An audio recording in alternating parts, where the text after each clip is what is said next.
اب چلتے ہیں۔ انہوں نے آخری نظر چادر پر ڈالی اور سر جھکا کر چل دیے۔ ارے بدبخت، جانا ہے تو جاؤ، میری چوٹی کو باپ کا مال سمجھ کر لے جا رہے ہو کیا؟ چوٹی مسلسل کھینچی چلی جا رہی تھی اور تکلیف کی شدت سے ان کی آنکھیں بھر آئی تھیں۔ چند لمحے بعد جب درد ناقابل برداشت ہو گیا تھا تب انہوں نے جھٹکے سے چادر ہٹائی اور اگلا لمحہ بے حد حیرانی کا تھا کیونکہ ان کی چوٹی تخت سے نیچے جا رہی تھی۔ انہوں نے سر اٹھا کر دیکھا، نواب احسان انیکسی کا دروازہ پار کر چکے تھے۔ تو پھر یہ کون ہے؟ انہوں نے ڈرتے ڈرتے تخت سے نیچے جھانکا اور اگلے ہی پل ان کی آنکھیں پھیل کر کانوں سے جا لگی تھی۔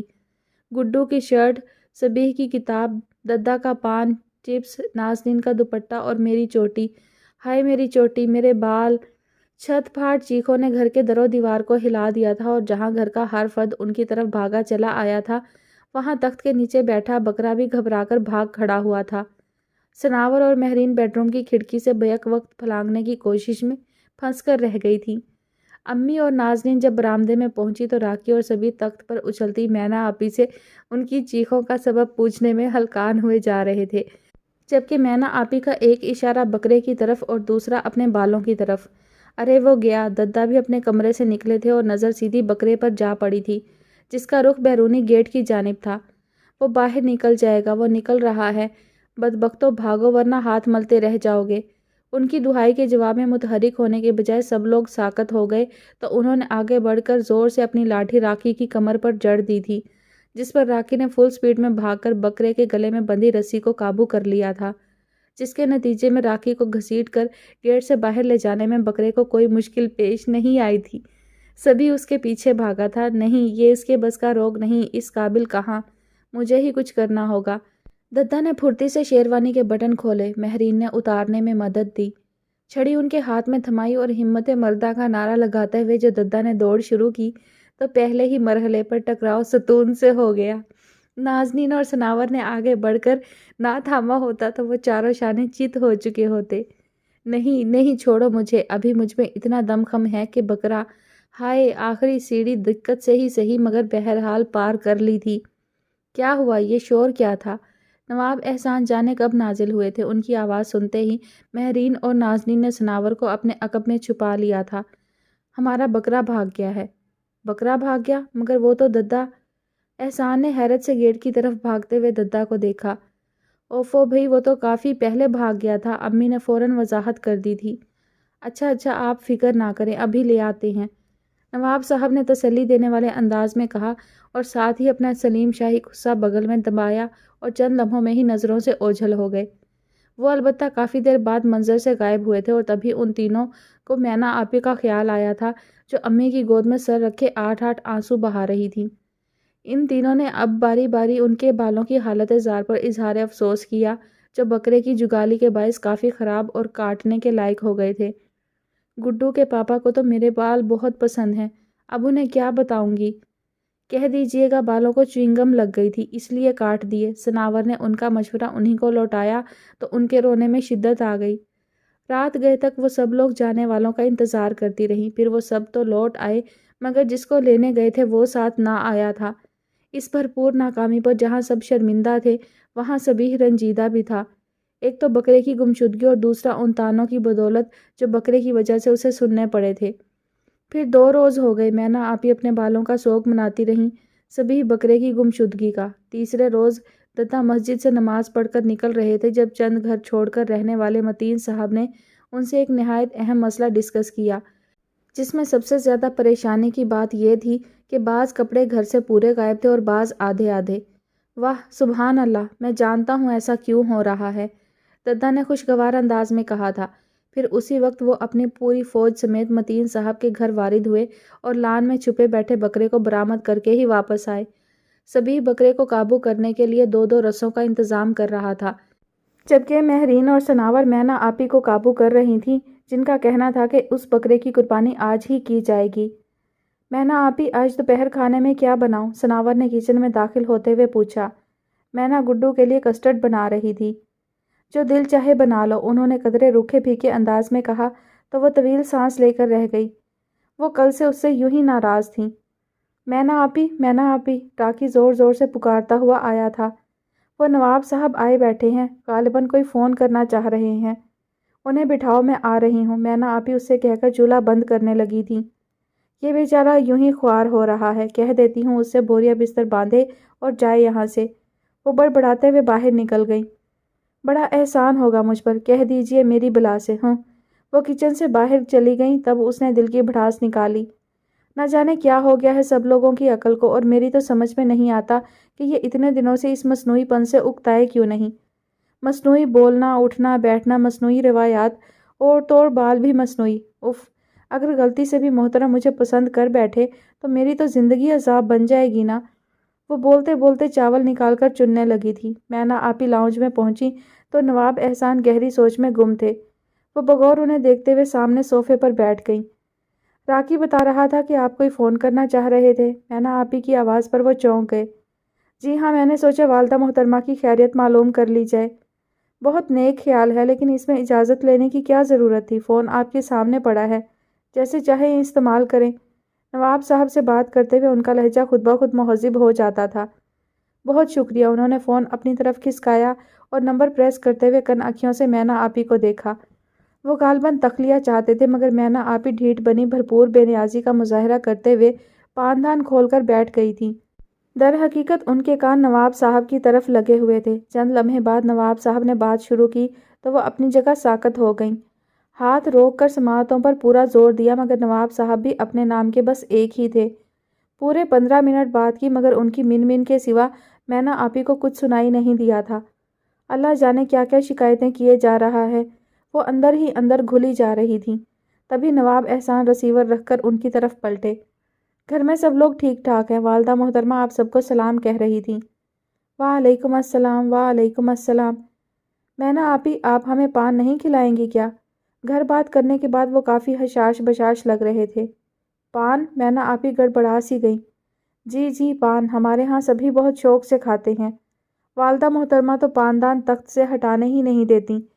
بعض اوقات دیوان خانے سے 40-50 گلوریوں کی مانگ آ جاتی ہے، لہٰذا وہ تو ہر وقت چھالیاں کترنے میں مصروف رہتی ہیں تاکہ عین وقت پر پریشانی نہ ہو۔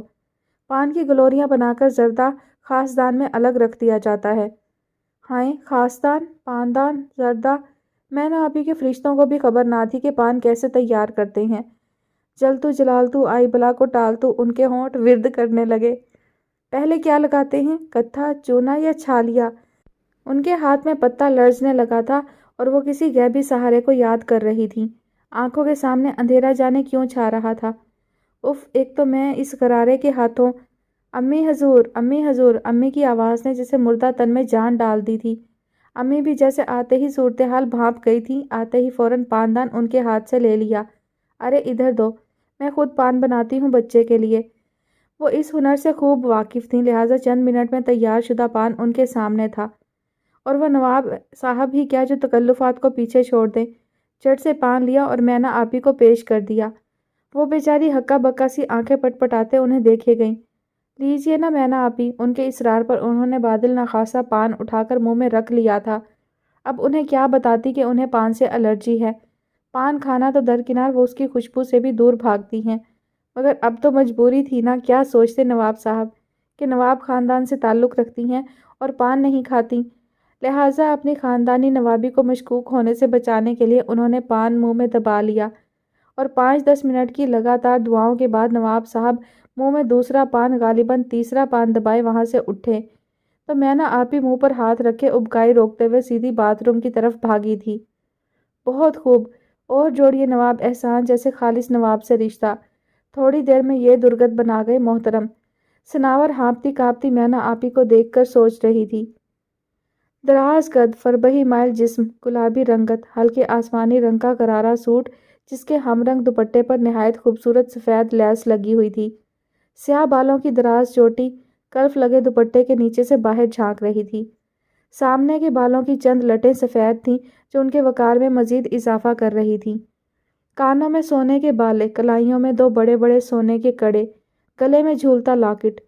گاڑی سے برآمد ہونے والی خاتون کا حلیہ ہی نہیں، انداز و اطوار اور چال ڈھال سے بھی ایسی بھرپور تمکنت اور شائستگی لیے ہوئے تھی کہ تخت پر نیم دراز ددہ کے حقے کی گڑگڑ غیر معمولی طور پر طویل ہو گئی تھی، اور امی جو سر پر مہندی تھوپے درختوں سے چھن چھن کر آتی دھوپ سے لطف اندوز ہو رہی تھی، آؤ تاؤ دیکھے بغیر جو وہاں سے روانہ ہوئیں تو باتھ روم میں جا شاور تلے ہی دم لیا۔ مینا آپی نے خاتون کو پہچانتے ہی ددا کے کان میں سرگوشی کی۔ یہ محترمہ مہناز صاحبہ تھی، نواب احسان کی والدہ۔ مینا آپی نے انہیں پورے پروٹوکول کے ساتھ خوش آمدید کہا، ڈرائنگ روم میں بٹھایا، راکی کو باورچی خانے میں چائے پانی کے لیے دوڑایا اور باقی فوج کو سناور کی تلاش میں، جو آدھے گھنٹے کی بھرپور مشقت کے بعد شہزادی سناور کو پائیں باغ میں درخت کی سب سے بلند شاخ سے اتارنے میں کامیاب ہو گئی تھی۔ اوفو، کون سی قیامت آ گئی ہے جو 2 منٹ صبر نہیں ہو سکا تم سے؟ وہ بمشکل کیریوں تک پہنچ پائی تھی سو اب سخت جھنجھلائی ہوئی اتری تھی۔ قیامت ہی نہیں، آفت ہے آفت۔ کون؟ بالوں میں اٹکے پتوں کو نکالتے ہوئے وہ چونک گئی۔ آپ کی ساس، میرا مطلب ہے متوقع ساس، مہرین کافی پرجوش انداز میں بتا رہی تھی۔ او نو، وہ ایک عدد نواب صاحب کو بھگتائے نہیں گئے، اوپر سے یہ دوسری مصیبت۔ وہ کلس کر رہ گئی تھی۔ تو آپ اس دوسری مصیبت کے نزول پر ہی اپنے رنگ ڈھنگ بدل لیں، یہ نصیحت صبیح کی طرف سے آئی تھی، جو بکرے کی کشادہ پیشانی پر مہندی سے بیل بوٹے بنا رہا تھا اور بکرے صاحب اس کی آستین کو منہ میں لینے کی تگ و دو کر رہے تھے۔ میرے رنگ ڈھنگ میں ایسی کوئی برائی نہیں جو میں انہیں بدلنے کی کوشش کروں۔ یہ تمہاری مینا آپی کو ہی اوٹ پٹانگ سوچتی ہے، لیکن مجھے بھی موم کی ناک بنا دیا، جدھر چاہتا ہے موڑ دیتی ہیں۔ کبھی چوٹی لگائی جا رہی ہے تو کبھی پان بنانا سکھا رہی ہیں۔ آداب تسلیمات حفظ کرتے زبان گھس گئی ہے میری، اور مجھے تو لگتا ہے بات پکی ہونے پر مجھے اردو فاضل کا کورس کروا کر ہی رہیں گی۔ توبہ، بھاڑ میں گئی ایسی شادی، بھئی اس سے اچھا ہے بندہ کنوارا ہی مر جائے۔ میرا نہیں خیال کہ جنت میں کنواروں کا داخلہ ممنوع ہوگا۔ اس کی زبان فراٹے بھر رہی تھی تو کوئی دوسرا بولنے کی جرت کیوں کرتا، سو کان دبائے خاموشی سے کھڑے رہے، اور جو ہی اس نے اپنے کمرے کی طرف قدم بڑھائے، نازنین مینا آپی کی طرف بھاگی اور مہرین امی کی طرف۔ مینا آپی کچن میں دوپہر کے کھانے میں مصروف تھیں۔ ان کی بڑبڑاہٹ سے اندازہ ہوتا تھا کہ سانس کے ساتھ ساتھ ہاتھ پیر بھی پھولے ہوئے ہیں۔ کام ذرا سا بڑھ جاتا تو ان کا ہمیشہ یہی حال ہوتا تھا۔ کہاں مر گئی تھی تم؟ ایک تو سب کی سب ایک ساتھ غائب ہو جاتی ہیں۔ وہ راکی بدتمیز ابھی تک بازار سے نہیں لوٹا، کسی دکان کے تھڑے پر بیٹھا حساب کر رہا ہوگا کہ کس چیز کی قیمت بڑھا کر اپنے لیے بچت کر سکتا ہے۔ ایک نمبر کا حرام خور ہے۔ اوپر سے یہ گوشت گلنے میں نہیں آ رہا، اور تم کھڑی منہ کیا دیکھ رہی ہو؟ آٹا ہی گوندھ لو۔ لیکن پہلے یہ تھوڑا سا کسٹرڈ ٹھنڈا کر کے گڈو کو دے آؤ۔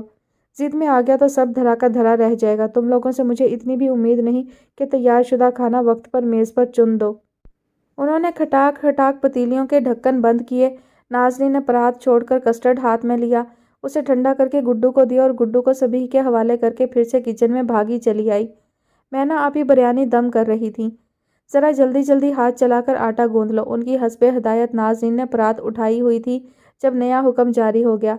1 منٹ رکو ذرا، یہ سلاد کے لیے چیزیں کاٹ لو پہلے، میں کسٹرڈ فریزر میں رکھ دوں ٹھنڈا ہونے کے لیے۔ وہ حکم کی غلام سلاد بنانے لگی۔ ابھی 2 منٹ بھی نہیں گزرے ہوں گے جب مینا آپی دوبارہ اس کی طرف متوجہ ہو گئیں۔ توبہ ہے، گھنٹہ ہو گیا ہے تمہیں سلاد بناتے ہوئے، ادھر لاؤ چھری۔ تم ایسا کرو، ہرا دھنیا، ہری مرچ اور ایک ٹماٹر باریک باریک کاٹ کر گوشت کے اوپر چھڑک اور آنچ ہلکی کر دو۔ نازنین چھری ان کے ہاتھ میں تھما کر طویل سانس لیتی ہرا دھنیا چننے لگی۔ لو بھئی، یہ سلاد تو بن گیا، اب میں جلدی سے روٹیاں۔ ارے، ان کی نظر خالی پرات پر جا پڑی تھی اور ساتھ ہی تیوری چڑھ گئی تھی۔ غضب خدا کا نازنین، 2 گھنٹے پہلے میں نے تمہیں آٹا گوندھنے کو کہا تھا اور تم ہو کہ… حد ہو گئی بھئی سستی اور کاہلی کی۔ آپی، اس وقت سے تو آپ اب آپا دھاپی کر کے معصوم بنو بھی آگے چل کر یوں گزارا نہیں ہوتا۔ 2 کے بجائے 4 ہاتھوں سے کام کرو تو سسرال والے تب کہیں نہ کہیں سے نقص نکال ہی دیتے ہیں۔ اب ہٹو یہاں سے، مزید دیر کراؤ گی کیا؟ میں خود ہی گوندھ لیتی ہوں آٹا بھی۔ خدا جانے میرے بعد یہ گھر کیسے چلتا ہوگا۔ وہ کچھ زیادہ ہی پھرتیلی ہو گئی تھی غصے میں۔ نازنین چند لمحے کھڑی رہی، پھر دبے پاؤں کچن سے باہر نکل آئی۔ پتہ نہیں شادی کے بعد بڑی بہنیں ایسی کیوں ہو جاتی ہیں۔ وہ سوچتی ہوئی سناور کی طرف آ گئی تھی، جہاں مہرین سناور کے سامنے ہاتھ جوڑنے کے بعد گھٹنے ٹیک رہی تھی کہ وہ اپنا حلیہ درست کر کے اپنی ساس کو سلام عرض کر آئے۔ لیکن سناور تو گویا قسم کھائے بیٹھی تھی کہ آج وہ کسی ڈرامے کا حصہ نہیں بنے گی۔ بے وقوف لڑکی، ذرا اپنی عقل کو ہاتھ مارو اور سوچو کہ بال کٹوانے، جینز پہننے یا انگریزی ادب پڑھنے سے ہماری نوابی میں کوئی کمی واقع نہیں ہوگی۔ ہاں، اگر انہیں 18ویں صدی کے نوابوں سے رشتہ جوڑنا ہے تو وہ بخوشی یہاں سے جا سکتے ہیں۔ ہم کیوں خواہ مصنوعی چیزوں کا سہارا لے رہے ہیں ان کے لیے؟ اتنے دنوں سے ہم اپنی مرضی سے ہنس نہیں رہے، بول نہیں رہے، مبادا انہیں کوئی بات بری نہ لگ جائے۔ سبھی اپنے دوستوں کو گھر لانے سے کتراتا ہے کہ کہیں گھر کا ماحول دیکھ کر وہ اس کا مذاق نہ اڑانے لگیں۔ امی کو پاندان اور اگالدان کے سوا کچھ اور سوچتا ہی نہیں۔ مینا آپی ہیں تو تینوں وقت نت نئے کھانے بنا کر مجھے سگڑ اور سلیقہ مند ثابت کرنے میں ہلکان ہوئی جا رہی ہیں۔ دادا البتہ اس ساری صورتحال سے بہت خوش نظر آ رہے ہیں۔ وہ تو کسی صورت اس نواب کو ہاتھ سے نکلنے نہیں دینا چاہتے۔ یہ کوئی نہیں سوچتا کہ شادی 2 دن کا نہیں، عمر بھر کا بندھن ہے۔ کہاں تک بدلوں گی میں خود کو؟ اپنا آپ مار کر ان روایات کی پاسداری کر سکوں گی جن کی مجھ سے توقع کی جائے گی؟ اور میں مرنا نہیں چاہتی۔ میں دھوکہ دے کر کسی کی زندگی میں شامل نہیں ہونا چاہتی۔ اگر وہ خالص میری ذات کو اچھائیوں برائیوں سمیت قبول کر سکے تو ٹھیک، ورنہ یہ روز روز کی ڈرامہ بازی اب مجھ سے نہیں ہوتی۔ میں اپنے اصل حلیے سمیت نواب احسان کی والدہ کے سامنے جاؤں گی، ورنہ نہیں۔ ورنہ غسیلی آواز پر سناور کے ساتھ ساتھ مہرین اور ناظرین بھی چونک گئی تھیں۔ مینا آپی دروازے میں کھڑی خشمگی نگاہوں سے اسے گھور رہی تھیں۔ میں ٹھیک کہہ رہی ہوں آپی، پلیز آپ بھی مجھے مجبور مت کیجیے گا، اس نے 2 ٹوک لہجے میں کہا تھا۔ جواباً مینا آپی نے مہرین اور ناظرین کو باہر جانے کا اشارہ کیا اور ان کے نکلتے ہی کھٹاک سے دروازہ بند کر دیا تھا۔ آج مینا آپی کو منہ کی کھانی پڑے گی، سناور کے ارادے بہت اٹل ہیں۔ ناظرین کے خیال سے مہرین پوری طرح متفق تھی، لیکن اس وقت وہ مر جانے کی حد تک حیران رہ گئی تھیں جب دروازہ کھلنے پر انہوں نے میرون چوڑی دار پاجامے اور سیاہ کرتے دوپٹے میں ملبوس سناور کو دیکھا، جو ان پر ایک بھی نظر ڈالے بغیر اپنی پشت پر لمبی چٹیاں لہراتے ہوئے ڈرائنگ روم کی طرف بڑھ گئی تھی، اور چہرے پر فاتحانہ مسکراہٹ سجائے مینا آپی اس کے پیچھے پیچھے تھیں۔ مجھے یقین نہیں آ رہا، مہرین کی حیرت میں ڈوبی آواز ابھری تھی اور وہ دونوں کھوئے کھوئے سے انداز میں ڈرائنگ روم کی طرف چلتی تھیں، جہاں شہزادی سناور بڑے ادب سے جھک کر نواب احسان کی والدہ کو آداب کہہ رہی تھیں۔ ماشاء اللہ، جیتی رہو، آؤ یہاں میرے پاس بیٹھو۔ انہوں نے پہلی نظر میں ہی گویا اسے اوکے کر دیا تھا۔ ماشاء اللہ، بال بھی کافی لمبے ہیں، ستائشی انداز میں کہتے ہوئے انہوں نے اس کی چٹیا کو چھوا تھا۔ آہستہ پکڑیے ورنہ گر جائیں گے۔ سناور کی بڑبڑاہٹ بس مینا آپی ہی سن سکی تھیں۔ بہت خوبصورت اور چمکدار ہیں۔ جی لیکن میرے نہیں ہیں، بہت اطمینان سے اطلاع دی گئی تھی۔ مینا آپی کا دل اچھل کر حلق میں آ گیا تھا اور مہناز صاحبہ نے گویا کرنٹ کھا کر اس کی چٹیا چھوڑ دی تھی۔ کیا مطلب؟ وہ حیران پریشان سی اس کا منہ دیکھ رہی تھیں۔ عاجزی جی، عاجزی و انکساری کوٹ کوٹ کر بھری ہوئی ہے ہماری شہزادی جی میں۔ کہتی ہیں اس میں میرا کیا کمال، یہ تو سب اللہ کی دین ہے، اسی حوالے سے کہہ رہی تھیں۔ راکی نے بروقت معاملہ سنبھالا تھا۔ میرا خیال ہے کھانے کے لیے بلانے آیا ہے راکی، چلیے کھانا کھاتے ہیں، مینا آپی نے احسان کی والدہ سے کہا اور ساتھ ہی سناور کو بڑی عجلت میں بازو سے پکڑ کر اٹھایا۔ تم اپنے کمرے میں چلو، میں وہیں آتی ہوں۔ اسے باقاعدہ دھکیلا تھا انہوں نے کمرے کی طرف، لیکن جب بعد میں وہ خود اس کی خبر گیری کرنے گئی تھیں تو دروازہ اندر سے بند تھا، جو رات گئے تک بند ہی رہا تھا۔ عید کا دن تھا، بنیان دھوتی پہنے ہٹا کٹا قصاب دیکھنے میں لگتا تھا بکرا نہیں بندہ ذبح کرنے آیا ہے۔ اپنی بڑی بڑی مونچھوں کو تاؤ دیتے ہوئے اس نے تیز دھار چھرا ہاتھ میں اٹھا لیا اور اللہ اکبر کہہ کر بکرے پر پل پڑا۔ عین اسی وقت ایک نسوانی چیخ بلند ہوئی اور بکرا ایک خوبصورت پری کا روپ دھار گیا۔ وہ پری جس کے پروں سے سفید دودھیا روشنی نکل رہی تھی، آہستہ آہستہ میرے قریب آئی اور پھر کیا میری آنکھ ٹوٹی اور خواب کھل گیا۔ راکی ابھی تک صدمے کے عالم میں تھا۔ ہائے مگر مجھے تو تمہاری ٹوٹی ہوئی آنکھ نظر نہیں آ رہی۔ سبھی نے اس کی دونوں آنکھوں کا معائنہ کیا۔ میرا مطلب تھا، میرا خیال ہے کہ تم ممی آنے کی بجائے درزی کے ہاں چلے جاؤ تو زیادہ بہتر ہے، کم از کم ددا کی پھٹکار سے تو بچ جاؤ گے۔ سناور برآمدے میں کرسی ڈالے اخبار سے منہ چھپائے سستا رہی تھی اور راکی کی بے تکی بکواس سے خاصی تنگ آ چکی تھی۔ اچھا یاد دلایا آپ نے، اگر عید کے دن آپ ان کی نئی شیروانی نہ مل سکی تو میری شامت آ جائے گی۔ تمہاری کیوں؟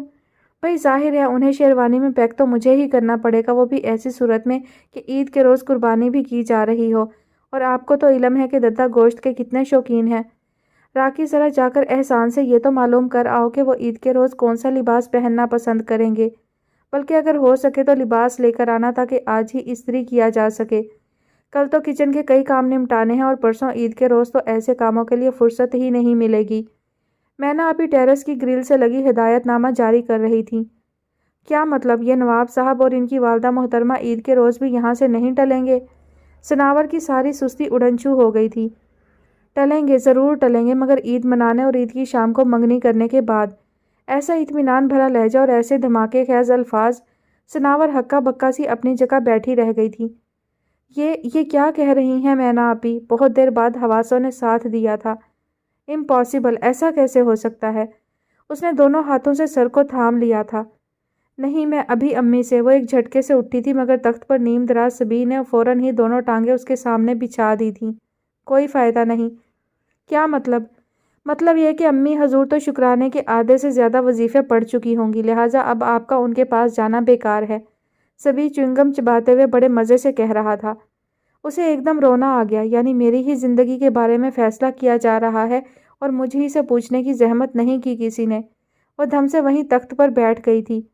بھئی آپ سے پوچھنے کی ضرورت ہی کیا تھی؟ سب جانتے ہیں کہ آپ دختر مشرق اپنے بزرگوں کے فیصلے پر سر جھکانے میں لمحوں کی دیر نہیں کریں گی اور ان کی رضا میں لمحوں میں راضی ہو جائیں گی۔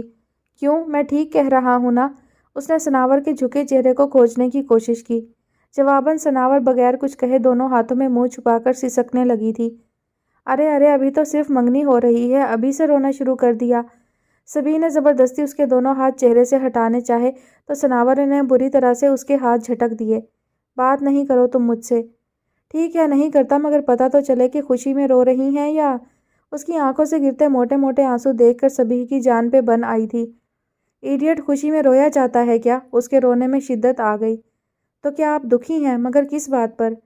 یعنی ابھی کوئی بات ہی نہیں ہوئی؟ یا اللہ، یہ کیسے لوگ ہیں، میرے دکھ کو سمجھ ہی نہیں سکتے۔ سناور نے لگے ہاتھوں اللہ سے بھی شکوہ کر ڈالا تھا۔ نہیں، میں سمجھنے کی کوشش کر رہا ہوں، سبھی نے کہنے کے ساتھ ہی اپنی کوشش کا آغاز کیا تھا۔ کیا خاک کوشش کر رہے ہو تم؟ ابھی تک تمہیں اتنا ہی معلوم نہیں کہ میں اس بانگڑو نواب سے شادی نہیں کرنا چاہتی۔ بانگڑو اور نواب احسان؟ توبہ کیجئے توبہ۔ سبھی کانوں کو ہاتھ لگاتا اٹھ بیٹھا۔ ان جیسا سمارٹ اور ڈیشنگ بندہ آپ کو ڈھونڈے سے بھی نہیں ملے گا۔ مجھے ضرورت ہی کیا ہے ان جیسا بندہ ڈھونڈنے کی، اور خدا نہ کرے جو ان جیسا کوئی دوسرا اس دھرتی پہ موجود ہو۔ میری تو جان کو آ گیا یہ نواب خاندان۔ سناور رونا بھول کر انہیں کوسنے لگی تھی۔ ایک وہ آئی محترمہ مہناز صاحبہ، بجائے اس کے کہ بیٹے کو لے کر یہاں سے کوچ فرماتی، الٹا خود بھی یہیں ڈیرا ڈال کر بیٹھ گئیں۔ اوپر سے منگنی کا شوشہ چھوڑ دیا ہے، لے کے عید کا مزہ بھی خراب کر دیا۔ اوفو، میری سمجھ میں نہیں آتا کہ ان میں کمی کیا ہے جو آپ… سبھی زج ہو گیا تھا اور سناور کو تو گویا اسی بات پر پتنگے لگ گئے تھے۔ کمی ان میں کہاں؟ کمی تو مجھ میں ہے، لولی لنگڑی ہوں، اندھی ہوں، بہری ہوں، جسے کنویں میں دھکا دینے کو گھر بھر بے چین نظر آ رہا ہے۔ اور کچھ نہیں سوجا تو جھٹ سے عید پہ میری قربانی کا پروگرام بنا لیا۔ لیکن ایک بات میں بھی بتا دوں، اگر میری مرضی کے بغیر کوئی فیصلہ کیا گیا تو عین عید سعید کی صبح مینار پاکستان سے کود کر جان دے دوں گی۔ آخری بات فل والیوم میں کہی گئی تھی تاکہ ادھر ادھر اور اوپر نیچے سبھی تک پہنچ سکے۔ اطلاعاً عرض ہے کہ ساہیوال میں مینار پاکستان موجود نہیں۔ مینا آپی نے ریلنگ سے جھک کر اسے اطلاع دی تو وہ سلگ گئی۔ تو ٹھیک ہے، نہر میں کود کر بھی مرا جا سکتا ہے۔ وہی نہر نا جس میں چھوٹے چھوٹے بچے صبح و شام غوطے لگاتے ہوئے نظر آتے ہیں۔ واہ سناور بی بی، مجھے تم سے اسی بہادری کی امید تھی۔ میری جان، اس سے زیادہ پانی تو باتھ روم کے ٹب میں موجود ہے، وہیں کوشش کر دیکھو، ہو سکتا ہے بات بن جائے۔ مینا آپی کا لہجہ بھرپور طنز لیے ہوئے تھا۔ سناور کا دل چاہا وہیں تخت پہ بیٹھے بیٹھے پٹ سے گرے اور اس ظالم دنیا سے کوچ کر جائے۔ اب خاموش کیوں ہو گئی چندا؟ کوئی نیا ارادہ بن رہا ہے کیا؟ جی ہاں، سب سے پہلے تو آپ کو ابھی اور اسی وقت آپ کے سسرال بھجواتی ہوں کہ یہ سارا فساد آپ ہی کا پھیلایا ہوا ہے۔ اس کے بعد ددا جان سے بات کروں گی، اور اگر وہ بھی نہیں مانے تو پھر نواب احسان سے ملنے سے کوئی نہیں روک سکے گا۔ اس کے اٹل ارادے پر مینا آپی خوشی سے چلا اٹھی تھی۔ ارے یہی تو میں چاہتی ہوں کہ تم بس ایک بار نواب احسان سے مل لو۔ تو ٹھیک ہے، سب سے پہلے میں آپ کی حسرت پوری کر دیتی ہوں۔ جا رہی ہوں ان سے ملنے تاکہ حقیقت حال سے باخبر ہو سکیں وہ۔ بالوں میں انگلیاں پھیر کر اس نے ہاتھ جھاڑے اور انیکسی کی طرف چل دی۔ شکن آلود لباس، بال چوٹی اور پراندے سے بے نیاز، پاؤں سے حسب عادت چپل غائب، دوپٹہ دائیں کندھے پر اور آدھا زمین پر۔ ارے پکڑو اسے! مینا آپی منہ کھولے اس کا جائزہ لیتے ایک دم ہوش میں آئیں، چیخ اٹھی اور ان کی چیخ پر لبیک کہتے ہوئے ناظرین اور ماہرین بگٹٹ سناور کی طرف بھاگی تھیں، لیکن ان کے پہنچنے سے قبل ہی سناور انیکسی میں داخل ہو چکی تھی۔ اف، مجھے تو سخت وحشت ہو رہی ہے، یہ بھوت کا بچہ بھی سو نہیں رہا، ورنہ میں ہی جا کر کنسوئیاں لے لیتی۔ مینا آپی گڈو کو بری طرح تھپک رہی تھیں۔ بھوت کا بچہ؟ کمرے کے بیچوں بیچ چکراتی نازنین نے حیرت سے مڑ کر آپی کو دیکھا اور غالباً ان کی بے تحاشا وحشت کو محسوس کر کے وہ بغیر ان کو ٹوکے دوبارہ چکرانے میں مصروف ہو گئی تھی۔ مینا آپی، سوئیاں کہاں سے لانی ہیں؟ ہم کو بتائیں، ہم لا دیتے ہیں۔ کمرے میں داخل ہوتے راکی نے مینا آپی کی آخری بات سنی تھی۔ چلو جی، نازی منگواؤ اس سے سوئیاں اور سب سے پہلے اسی بدبخت کا منہ سی دو۔ مینا آپی دانت پیس کر رہ گئیں۔ مجھے تو ہول اٹھ رہے ہیں، پتہ نہیں سناور آپی ان سے کس طرح پیش آئیں۔ اوپر سے امی بھی حسینی خالہ کے ہاں جا کر بیٹھ گئی ہیں، ورنہ وہی سناور کو روک لیتی۔ مہرین کھڑکی سے انیکسی کا جائزہ لیتے لیتے تھک گئی تھی۔ امی کیسے روک لیتی سناور کو؟ ان کے پاس کوئی ریموٹ کنٹرول تو نہیں تھا سناور کا۔ مینا آپی پھاڑ کھانے والے لہجے میں بولی تھی۔ اگر اس وقت تم دونوں نے ہمت دکھائی ہوتی تو یہ وقت نہ دیکھنا پڑتا۔ جی ہاں، مگر یہ دونوں محترمائیں تو سلو موشن میں بھاگ رہی تھیں۔ سبھی نے نازنین اور مہرین کا مضحکہ اڑایا۔ تو خود بھاگ لیا ہوتا، اس وقت تو جناب تخت سے چپک کر رہ گئے تھے، اور یہ مینا آپی بھی تو تیسری ہی سیڑھی پر ڈھیر ہو گئی تھی۔ اب سارا الزام ہمارے سر پر لگ گیا ہے۔ مہرین پاؤں پٹکتی ہوئی کمرے سے باہر نکل گئی تھی۔ راکی بیچارہ ٹکر ٹکر سب کی شکل دیکھنے لگا کہ درزی کے ہاں جانے کے باعث وہ ساری صورتحال سے بے خبر تھا۔ 15-20 منٹ گزر گئے، مینا آپی کی بڑبڑاہٹ دھیمی پڑ گئی تھی۔ نازنین چکراتے چکراتے تھک ہار کر صوفے پر گر گئی تھی۔ سبھی بیڈ پر بیٹھا ٹانگیں جھلانے لگا تھا، تبھی دھاڑ سے دروازہ کھلا اور ویسے ہی دھاڑ سے بند کر دیا گیا۔ کمرے میں بیٹھے سبھی نفوس بری طرح اچھل پڑے تھے اور پھر سناور کو دیکھتے ہی اس کی طرف لپکے تھے۔ کیا کر کے آئی ہو؟ کہیں کچھ غلط سلط تو نہیں کہہ دیا ان سے؟ مینا آپی متفکر سی اس کے سامنے جا کھڑی ہوئیں۔ انہوں نے تمہیں دیکھ لیا؟ کیا رسپانس دیا؟ ناراض تو نہیں ہوئے؟ ان سب نے سوالات کی بوچھاڑ کر دی تھی۔ سناور نے نہایت خاموشی سے ان سب کے سوالات سنے تھے۔ پھر ان سب نے سناور کے چہرے پر مسکراہٹ دیکھی تھی اور اگلے ہی پل گھبرا گئے تھے جب انہوں نے سناور کی مسکراہٹ کو کہکہوں میں ڈھلتے دیکھا۔ ارے کیا ہوا تمہیں؟ مینا آپی حیران و تعجب سے کھڑی تھی جبکہ سناور کے کہکہے بلند سے بلند تر ہوتے جا رہے تھے۔ لگتا ہے بہت بے عزتی ہوئی ہے۔ سبھی کا اندازہ کچھ کچھ درست ہی لگ رہا تھا۔ پاگل تو نہیں ہو گئی؟ کیوں بلا وجہ ہنسے جا رہی ہو؟ نازنین نے اسے جھنجھوڑا مگر اس کی ہنسی تھی کہ رکنے کا نام ہی نہیں لے رہی تھی۔ یا اللہ، یہ تو سچ مچ باولی ہو گئی ہیں۔ راکی کے ہاتھ پاؤں پھول رہے تھے۔ سناور، خدا کا واسطہ ہے چپ کر جاؤ، بند کرو یہ جناتی کہے ورنہ میرا دماغ گھوم جائے گا۔ مینا آپی کے ازحد پریشان لہجے پر سناور نے دوپٹہ منہ میں ٹھونس کر بمشکل خود کو مزید ہنسنے سے روکا اور پھر نڈھال ہوتے ہوئے بیڈ پر گر گئی۔ سناور، تم نواب احسان سے مل کر آئی ہو؟ اس کی ہنسی تھمتے ہی نازنین نے سوال کیا۔ نواب احسان؟ سناور نے زیر لب دہرایا اور پھر کھی کھی کرنے لگی۔ بس بھی کرو، کیوں خوامخواہ دانت نکالے جا رہی ہو؟ اس نے چڑھ کر سناور کو ٹوکا۔ اپنے دانت نکال رہی ہوں، تمہارے تو نہیں نکال رہی نا؟ سناور بمشکل سیدھی ہوئی اور دوپٹے سے آنکھوں میں نمی کو صاف کرنے لگی۔ سناور، جلدی سے بتا دو کہ کیا ہوا، میرا تو دل ڈوبا جا رہا ہے۔ مینا آپی کو تو زندگی اور موت کا مسئلہ بنا ہوا تھا۔ بتا دوں؟ اس نے اجازت طلب نظروں سے انہیں دیکھا۔ ہاں، جلدی سے پوری بات بتاؤ۔ تو مینا آپی، بات صرف اتنی سی ہے کہ وہ گھڑی بھر کے لیے رکی کہ مینا آپی نے خشک ہونٹوں کو تر کیا کہ میں اس منگنی کے لیے تیار ہوں۔ سناور نے اتنا کہہ کر جھپاک سے کمرے سے باہر نکل گئی اور کمرے میں بیٹھے تمام افراد اپنی جگہ ہکا بکا رہ گئے تھے۔ یہ کیا کہہ کر گئی ہے؟ مینا آپی نے حیرت سے نازنین کو دیکھا۔ جواباً نازنین سبھی کا منہ دیکھنے لگی تھی۔ سبھی، کیا تم نے بھی وہی سنا جو میں نے سنا ہے؟ پتہ نہیں، مجھے تو پہلے ہی اپنی سماعتوں پر شک رہتا ہے۔ کیا واقعی سناور باجی اس منگنی کے لیے تیار ہیں؟ راکی کی حیرت میں خوشگواریت کا عنصر نمایاں تھا۔ مگر کیوں، کب اور کیسے؟ یہ وہ سوال تھے جن کا جواب لینے کے لیے وہ سب سناور کی تلاش میں بھاگ کھڑے ہوئے تھے۔ عید کا دن آ پہنچا تھا لیکن یہ معمہ اب تک حل نہیں ہو سکا تھا کہ آخر شہزادی سناور یکا یک نواب احسان سے منگنی پر کیسے رضامند ہو گئی، وہ بھی اس قدر خوشی خوشی کہ کل سے مسکراہٹ اس کے ہونٹوں سے جدا نہیں ہوئی تھی۔ بغیر کسی زور زبردستی کے اس نے نہایت اہتمام سے بالوں میں نکلی چوٹی ہی نہیں پراندہ بھی ڈال لیا تھا، اور تو اور پان اتنا اچھا بنانے لگی تھی کہ ددا نے ایک ہی دن میں 20 گلوریاں بنوائی تھیں اس سے۔ مینا آپی، نازنین اور مہرین کی حالت البتہ نازک تھی۔ ان سب نے اصل بات اگلوانے کی سر توڑ کوشش کی تھی مگر اس کی خاموشی تھی کہ ختم ہونے میں ہی نہیں آ رہی تھی۔ نازنین اور مہرین نے ناراضگی کے طور پر تمام کاموں سے ہاتھ اٹھا لیے مگر وہ مزے سے سب کام نمٹاتی رہی۔ عید کی صبح سب کے ناشتے کا انتظام اسی نے کیا، سب کے کپڑے پریس کرنے اور مہمانوں کو ریسیو کرنے کی ذمہ داری بھی اسی نے نبھائی۔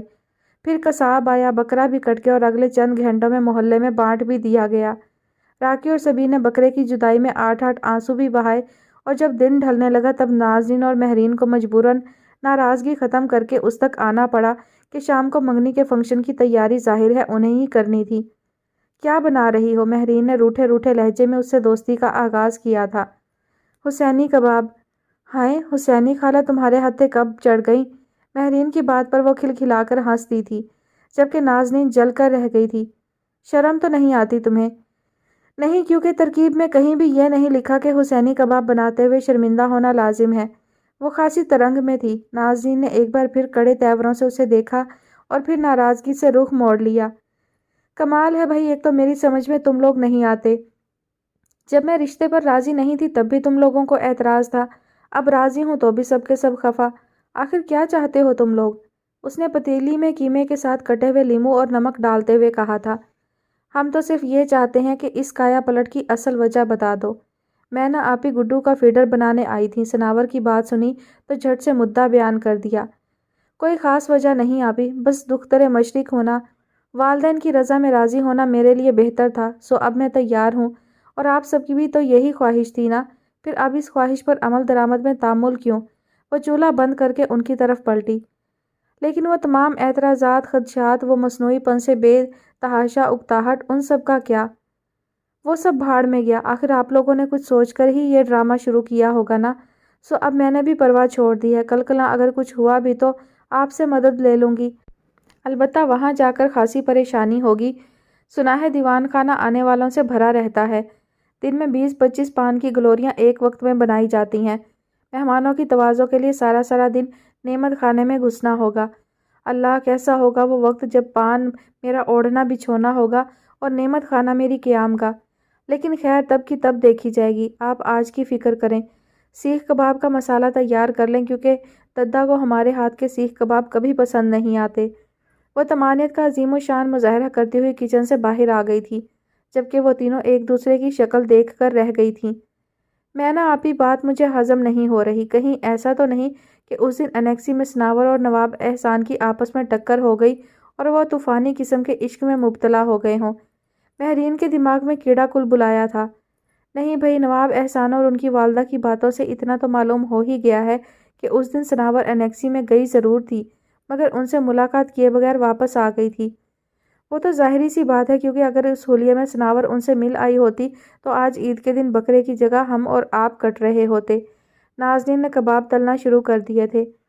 لیکن کوئی نہ کوئی گڑبڑ ضرور ہے، مہرین کی سوئی ایک ہی جگہ اٹکی ہوئی تھی۔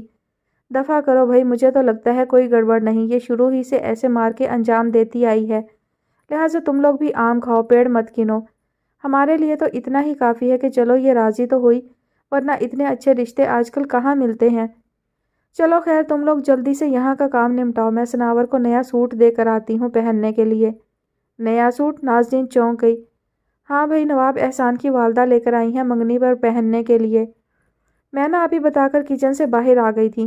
گڈو کو فیڈر دے کر امی کے پاس چھوڑا، جو آج نیا نکور غرارہ سوٹ پہن کر اپنی جگہ سے ہلنے تک کو تیار نہیں تھا۔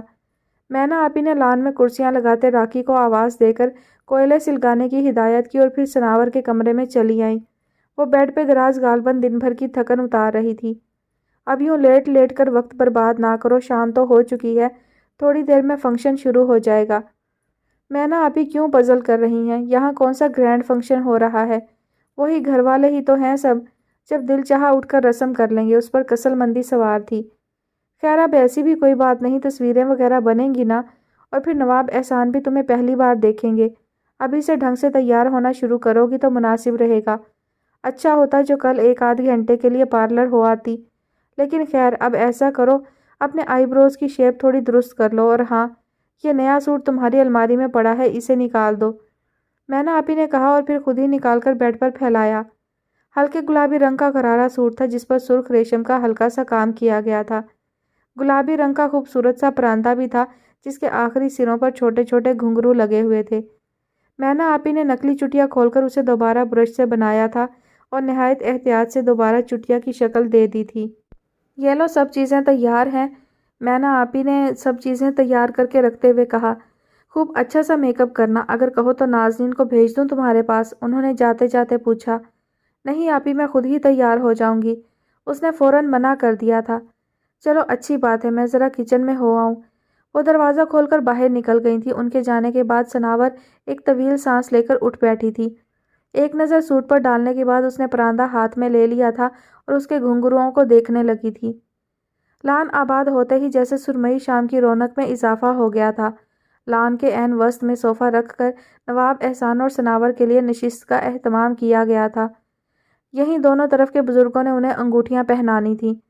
صوفے کے سامنے میز پر رکھے گلدان میں مہرین نے لمبی ٹہنیوں والے گلاب سجا دیے تھے۔ صوفے کے عین سامنے دائیں بائیں طرف گول میزوں کے ارد گرد کرسیاں بھی دائرے کی شکل میں رکھی گئی تھیں۔ انہی کرسیوں میں سے ایک پر نواب احسان خاصے سنجیدہ اور رنجیدہ انداز میں بیٹھے ہوئے تھے کہ انتہائی کوشش کے باوجود بھی وہ اپنی والدہ محترمہ سے منگنی سے پہلے ثناور کو دیکھنے کی ضد نہیں منوا سکے تھے۔ ان سے ذرا فاصلے پر ثناور کی امی اور مہناز بیگم تخت سنبھالے اپنے خاندان کی شرافت اور نجابت کے قصیدے پڑھنے میں مصروف تھیں۔ مہرین اور نازنین ان سب سے کافی دور چہل قدمی کرتے ہوئے خوش گپیوں میں مصروف تھیں۔ ان کی دبی دبی ہنسی کی آوازیں البتہ وقفے وقفے سے سب کو سنائی دے جاتی تھیں، اور ان سب سے بے نیاز ددہ حضور لان کے انتہائی دائیں طرف شیروانی اتارے کرتے کے بازو چڑھائے کوئلوں پر کباب بھوننے کی تیاری کر رہے تھے۔ فضا میں دہکتے کوئلوں اور مسالے دار کبابوں کی خوشبو اکثریت کے صبر و ضبط کا امتحان لے رہی تھی، مگر افسوس کہ مینا آپی کے سوا باقی سب کا ان کے پاس جانا ممنوع قرار دیا جا چکا تھا۔ ذرا دیر بعد مینا آپی بھی سیخوں میں کباب پرونے کے بعد وہاں سے چلی آئی تھی۔ راکی اور سبھی تو کوئلے دہکانے اور گوشت بانٹنے کے بعد بقول مہرین خاصے میلے کچیلے ہو چکے تھے، لہٰذا وہ دونوں پہلی فرصت میں نہا دھو کر سفید براق کرتا پجامہ پہنے جمے بالوں کے ساتھ نواب احسان کے پاس آ بیٹھے تھے۔ کیا بات ہے سبیع الحسن، آج آپ کافی خاموش دکھائی دے رہے ہیں۔ نواب احسان سبیع کی غیر معمولی خاموشی نوٹ کیے بغیر نہ رہ سکے تھے۔ بس حضور کیا بتائیں، ایسا گھاؤ دیا ہے اس نے ہمیں کہ جینے کی صورت دکھائی دیتی ہے نہ موت کی آغوش میں قرار آتا ہے۔ ایسا گھائل کر دینے والا انداز تھا کہ نواب احسان پریشان ہو اٹھے۔ کس کی بات کر رہے ہیں آپ؟ بکرے کی، سبھی سے پہلے راکی نے ٹھک سے جواب دیا تھا۔ بکرے کی؟ نواب صاحب کی حیرت بچا تھی۔ جی ہاں، وہی بکرا جو کئی گھنٹے قبل کٹ اور بٹ چکا ہے اور جس کے کباب تھوڑی دیر بعد ہم اور آپ نوش فرمائیں گے۔ راکی نے نہایت اہتمام سے فضا میں کبابوں کی خوشبو کو محسوس کیا تھا۔ ایسی عظیم جدائی کا صدمہ دیا ہے اس نے کہ راتوں رات شاعر ہو گئے ہم تو۔ سبھی کی سرد آہ پر وہ دونوں ٹھٹھر کر رہ گئے۔ کیا واقعی؟ یہ انکشاف نواب کے ساتھ ساتھ راکی پر بھی ہوا تھا۔ 100% واقعی حضور، کہیے تو نمونہ پیش کروں؟ جھٹ اجازت طلب کی گئی تھی۔ ارشاد ارشاد۔ ہائی کو عرض کر رہا ہوں، ابھی رات ہی بنائی ہے۔ سبھی نے بال سنوارتے ہوئے ہائی کو عرض کی تھی۔ رات بھر کھڑکی کے باہر بولتا رہا ایک بکرا۔ یہ کیا ہے صاحب؟ نواب احسان نے خاصی سنجیدگی سے پوچھا تھا۔ ہائی کو ہے جناب۔ او اچھا اچھا، میں سمجھا شاعری ہے۔ واہ بھائی، بہت خوب۔ نواب احسان کی داد پر سبھی کا چہرہ کھل اٹھا تھا۔ دوسری ہائی کو پیش خدمت ہے، ذرا توجہ کیجیے۔ سبھی کھنکارا۔ بھورے بالوں اور غزالی آنکھوں والا، میں نے دیکھا ایک بکرا۔ ماشاء اللہ، کیا خوبصورت بکرا ہے۔ غالباً یہ وہی بکرا تھا جو رات بھر کھڑکی سے باہر بولتا رہا تھا۔ نواب صاحب جھومتے ہوئے اندازہ لگا کر بولے۔ ہاں بالکل۔ تو پھر وہ شاعری کہاں ہے جو آپ نے رات کو بنائی تھی؟ کیا مطلب؟ سبھی کی آنکھیں نکل آئیں۔ میرا مطلب ہے ایسی شاعری تو میں یہاں بیٹھے بیٹھے بنا سکتا ہوں۔ بہت خوب، تو بنائیے ذرا۔ سبھی نے راکی کے دعوے کو چیلنج کیا تھا۔ ٹھیک ہے، ذرا سنیے۔ راکی نے باقاعدہ لہک کر اپنی شاعری کا آغاز کیا تھا۔ ہرنی جیسی آنکھیں، لہروں جیسی زلفیں۔ واہ واہ، آغاز شاندار تھا۔ نواب صاحب داد تحسین دیے بغیر نہ رہ سکے، جبکہ سبھی پہلو بدل کر رہ گیا۔ شکریہ شکریہ، عرض کیا ہے۔ راکی پوری طرح پھیل چکا تھا۔ ہرنی جیسی آنکھیں، لہروں جیسی زلفیں، قد لیلا کے مجنوں سا، رنگت رانجھے جیسی۔ اسے دیکھ کے کہتا ہوں اے کاش رب نے بکرا نہ بنایا ہوتا تجھے۔ راکی کی نظم تمام ہوئی تو حاضرین سکتے کے عالم میں تھے۔ نہ واہ واہ کی آواز بلند ہوئی، نہ کسی نے آگے بڑھ کر تھپکی دی۔ راکی نے ڈرتے ڈرتے آنکھیں کھول کر سبھی اور نواب احسان کی طرف دیکھا جو ٹکٹکی باندھے اسے گھور رہے تھے۔ کیا ہوا؟ کچھ نہیں، لیکن اسے سن کر معلوم ہوا کہ یہ شاعری واقعی بنائی گئی ہے۔ نواب صاحب نے ایسے دلگیر انداز میں کہا کہ راکی سر کھجا کر رہ گیا تھا اور سبیہ نے مسکراہٹ چھپانے کے لیے رخ موڑ لیا تھا۔ مہرین، جاؤ بھائی، سناور کو یہیں لے آؤ، بیچاری شرم کے مارے کمرے میں گھسی بیٹھی ہے۔ امی کی آواز پر نواب احسان نے قدرے سکون کا سانس لیا تھا۔ کسی کو خیال تو آیا؟ مہرین فوراً اٹھ کر چلی گئی تھی۔ سناور غالباً کپڑے چینج کر رہی تھی۔ بند دروازے سے ہی مہرین کو لوٹا دیا تو وہ دوبارہ چلی آئی، جہاں ہر فرد اپنے سامنے سلاد، رائتہ، پودینے اور املی کی چٹنی رکھے سیخ کباب اور کلیجی کے کبابوں کا بے صبری سے انتظار کر رہا تھا، اور ددہ تھے کہ جی بھر کر صبر آزما رہے تھے۔ کمال ہے، اتنی دیر؟ نواب احسان اکتائے اکتائے لگ رہے تھے۔ کس میں؟ سبیہ چونکا۔ آنے میں؟ کس کے آنے میں؟ میرا مطلب ہے کبابوں کے آنے میں۔ خوشبو تو بہت اچھی آ رہی ہے۔ وہ بروقت سنبھلے تھے، پھر سبھی تو ددہ کی طرف چلا گیا، مگر ان کی نگاہیں برآمدے کے آس پاس بھٹکنے لگیں، جہاں سے کسی بھی وقت سناور برآمد ہو سکتی تھی۔ اوفو بھائی، اب آ بھی چکو۔ وہ سلاد کے پتے دانتوں سے کترنے لگے۔ شام کے سرمئی رنگ میں سیاہ رنگ گھلنے لگا تھا۔ اس ملگچے اندھیرے میں راکی لان کی تمام لائٹس آن کر رہا تھا۔ ہوا میں ہلکی سی ٹھنڈک سے محظوظ ہوتے ہوئے نواب احسان نے یوں ہی سر اٹھا کر سامنے دیکھا تھا، اور پھر اگلے ہی لمحے ان کے نگاہوں کے ساتھ ساتھ دل و دماغ پر بھی بجلی چمک گئی تھی۔ وہ جو کوئی بھی تھی بے حد خوبصورت تھی۔ ایک لمحے کے لیے نواب صاحب اپنی جگہ ساکت سے رہ گئے تھے، کیونکہ وہ لڑکی اجنبی اور اس کا حلیہ اس ماحول سے قطعاً مطابقت نہیں رکھتا تھا۔ وہ ڈارک میرون چوڑی دار پجامے اور فراق میں ملبوس تھی۔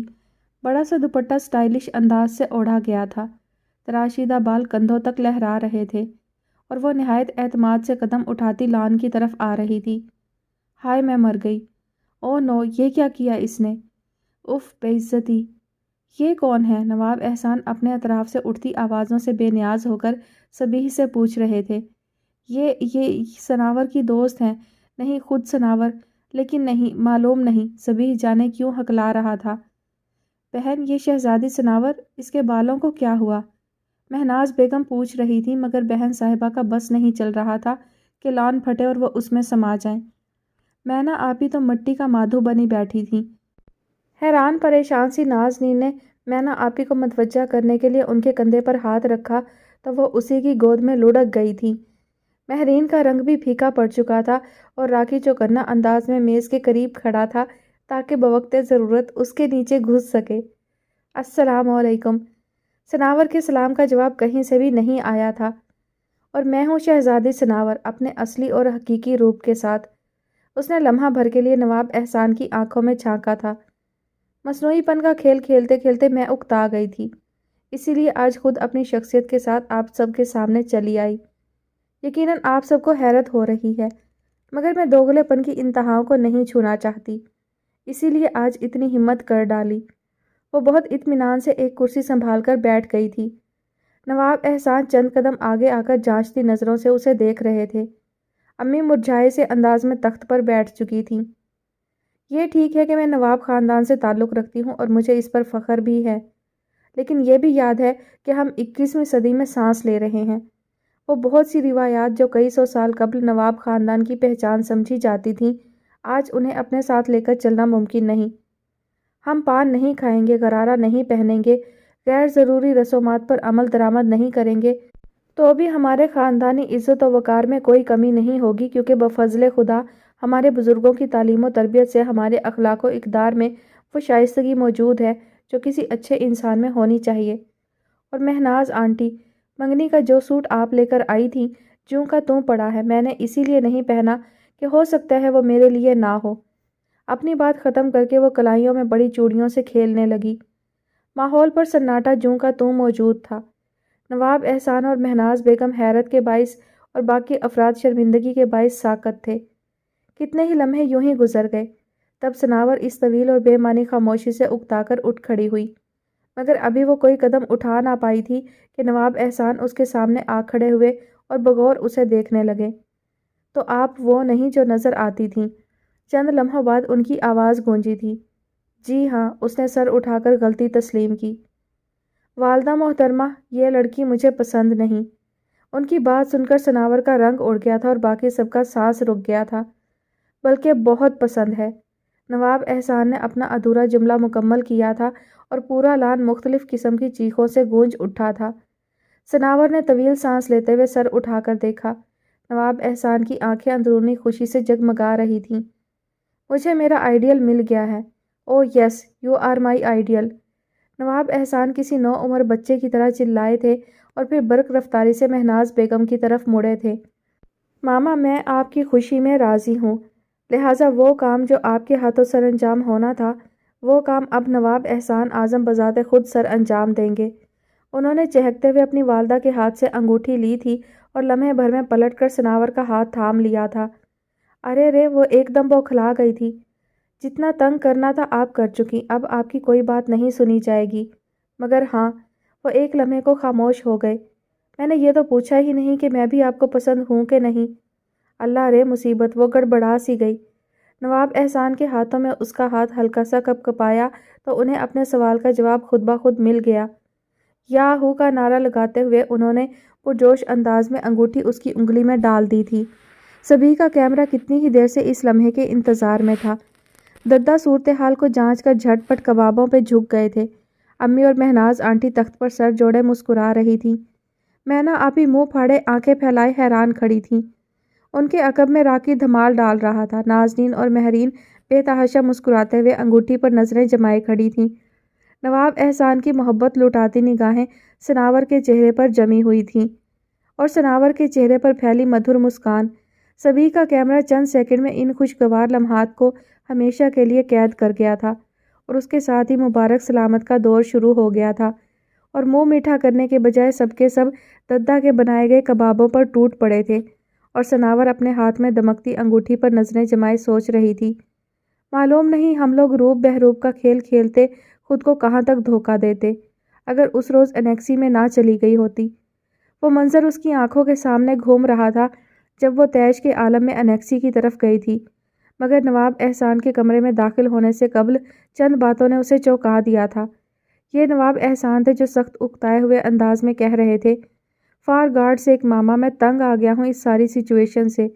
ان خصوں میں میرے پاؤں سکڑنے لگتے ہیں اور میرے پاجامے میں بند ٹانگیں جینس کو ترسنے لگی ہیں۔ آپ جناب آداب کرتے کرتے میری زبان تھک گئی ہے۔ وقت بے وقت محاورے بول بول کر میں چکرا گیا ہوں اور میرے کان مشاعروں کی ریکارڈنگ سن سن کر تھک چکے ہیں۔ میں میر اور غالب کو مزید نہیں پڑھ سکتا۔ میری آنکھیں شیکسپیئر اور ہارڈی کو پڑھنے کے لیے بےتاب ہیں۔ میری کھڑکی کے باہر ادھ کھائے پانوں کا ڈھیر لگ چکا ہے اور یہ گھر، مجھے لگتا ہے اس حویلی نما گھر میں چند بد روحیں جو سفید لباس میں یہاں سے وہاں بے آواز قدموں سے چلتی پھرتی ہیں، جو سوچ سوچ کر ہنستی ہیں اور جن سے کوئی غلطی سرزد نہیں ہوتی۔ یوں لگتا ہے جیسے وہ مسمرائز کیفیت میں حرکت کرتی ہیں، ایک بنے بنائے سانچے میں ڈھلی ہوئی لڑکیاں۔ او نو مما، میں کسی روبوٹ نما لڑکی سے شادی نہیں کر سکتا۔ مجھے ایک جیتی جاگتی ہنستی کھیلتی زندگی سے بھرپور لڑکی چاہیے۔ یہ بوبو ٹائپ شہزادی سناور میرے ساتھ بالکل سوٹ نہیں کرتی، جو من من کر بولتی ہو اور ہمہ وقت ڈری سہمی سی اپنے دوپٹے کی پناہ میں چھپی رہتی ہو۔ اور پھر اگر میں آپ کی بات مان بھی لوں تو کیا یہ اس پر ظلم نہیں ہوگا جب اسے حقیقت معلوم ہوگی؟ سو پلیز آپ آج ہی ان لوگوں کو بتا دیں کہ ہم خاندانی نواب تو ہیں، مگر نوابوں کی یہ ظاہری خصوصیات ہم میں مفقود ہیں، اور ان کی آمد پر جو پاندان، خاصدان اور چاندنیاں بچھائی گئی تھیں وہ سب کرائے کی تھیں۔ ہمارے گھر میں دیوان خانہ نہیں ڈرائنگ روم ہے، نعمت خانہ نہیں باورچی خانہ ہے، اور ہم بھی ویسی ہی زندگی گزار رہے ہیں جیسے باقی سب لوگ، اور یہ بھی کہ ہم اپنے شاہانہ اتوار اپنی جاگیروں کے ساتھ ہندوستان میں ہی چھوڑ آئے ہیں۔ ڈونٹ بی سلی، تمہیں معلوم ہے یہ سب کے سب کتنے اچھے لوگ ہیں، ایسے خاندانی لوگ تو ڈھونڈے سے بھی نہیں ملتے۔ اور سناور، وہ لڑکی تو مجھے اتنی پسند ہے کہ بس۔ مہناز آنٹی کی بات پوری ہونے سے قبل ہی وہ انیکسی سے واپس لوٹ آئی تھی اور اصل صورتحال جاننے کے بعد ہی اس منگنی پر رضامند ہو گئی تھی۔ تم ابھی سے کہاں کھو گئیں؟ ابھی تو نواب صاحب سامنے بیٹھے ہیں۔ نازنین نے اسے ٹہوکا دیا تو وہ چونک سی گئی۔ سب لوگ خوش گپیوں میں مصروف ہو گئے تھے اور اندھیرا پوری طرح پھیل چکا تھا۔ خوش ہونا؟ مینا آپی اس کے چہرے کو کھوج رہی تھی۔ وہ خود کو دو گہری نگاہوں کے حصار میں محسوس کرتے ہوئے مسکرا دی تھی۔ اور کون کہتا ہے کہ حقیقت بہت تلخ ہوتی ہے؟ بعض اوقات اس کے برعکس بھی تو ہوتا ہے نا۔ وہ چہروں پر جھلملاتی روشنیوں کو دیکھ رہی تھی اور اس حقیقت کو بھی جو بہت ہی خوبصورت مستقبل کا پیام بن کر اس کے سامنے کھڑی تھی۔ ایک انسان کی ذات ہی اس کا اصل تشخص ہے، جسے چھپانے کی کوشش کی جائے تو سراسر نقصان ہوتا ہے۔ تھینک گاڈ میں کسی بھی نقصان سے بچ گئی۔ اس نے سر اٹھا کر آسمان پر چمکتے چاند کو نظر بھر کر دیکھا تھا اور پھر سب کے ساتھ کباب اڑانے میں مصروف ہو گئی تھی۔ ختم شد۔ جی تو جناب یہ کہانی یہی ختم ہوئی اور میں نے اس کہانی کو بہت انجوائے کیا۔ مجھے اتنی ہنسی آئی ہے، بہت زیادہ بے تحاشا مجھے ہنسی آئی ہے یہ کہانی پڑھتے ہوئے، اور بار بار مجھے بریک لینا پڑتا تھا تاکہ میں پہلے اچھی طرح ہنس لوں اور اس کے بعد میں کہانی کی ریڈنگ کر سکوں۔ تو میں نے بہت انجوائے کیا اس کہانی کو۔ امید ہے آپ سب کو بھی بے حد پسند آئے گی۔ اپنا بہت سارا خیال رکھیے گا اور مجھے اپنی دعاؤں میں یاد رکھیے گا۔ اللہ حافظ۔